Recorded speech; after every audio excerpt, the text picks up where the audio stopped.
The USDA, the United States Department of Agriculture, has a school lunch program, the National School Lunch Program, that feeds about 30 million kids every school day in about 100,000 public and private and residential care facilities. And these are typically kids, as I said, that are under the poverty line that really rely on their schools for breakfast, for lunch, for snacks to be fed throughout the day.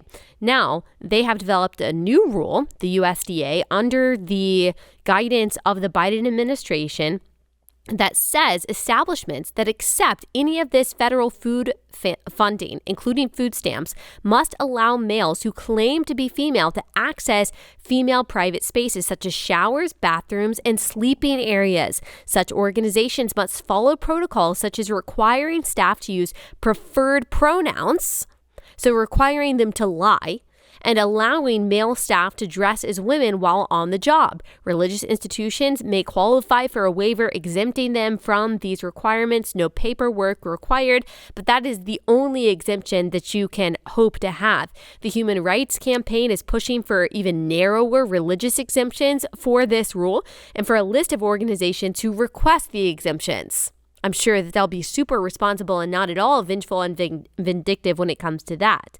Government schools, however, no matter their religious objections, if they have them, can receive no exemption.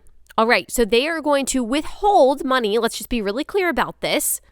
They are going to withhold money from schools who have impoverished people, impoverished children. They're going to refuse to give them the money for food for these people if teachers don't use so-called preferred pronouns, if these entities do not allow boys into girls' locker rooms, showers, bathrooms, sports teams, residential care facilities.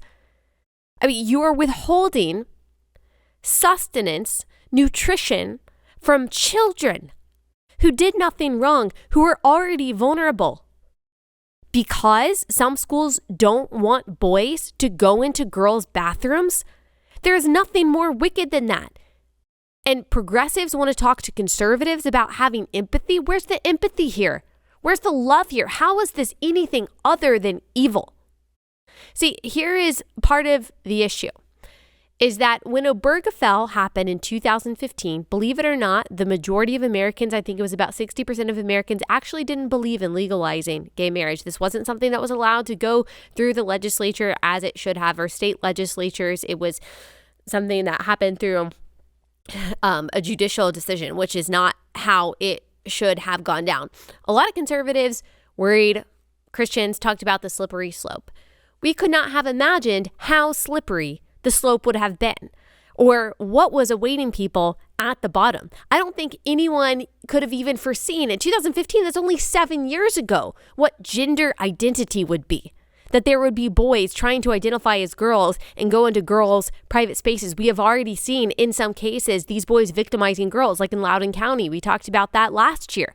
We don't even know how often this is happening. I'm sure a lot of girls don't want to speak up, and a lot of teachers and districts don't want to talk about it because it's so politically incorrect. And hey, they don't want to lose their lunch money for the poor kids. We could not have seen how slippery the slope was. And this has become so detached from civil unions, remember that, how quaint, and hospital visits for gay partners. It has moved so far beyond that to the realm of complete absurdity. And again, the denial of reality, not just objective, physical, biological reality, but any kind of moral truth as well. To the point to where once again, what do we always say? Children are always the unconsenting subjects of progressive social experiments. And that is exactly what's happening. They are saying they would rather kids starve. They would rather kids starve than a school say that a boy can't go into a girl's bathroom. That's the Biden administration. How we doing, pro-life evangelicals for Biden? How we doing? Things going well? Doesn't really seem so.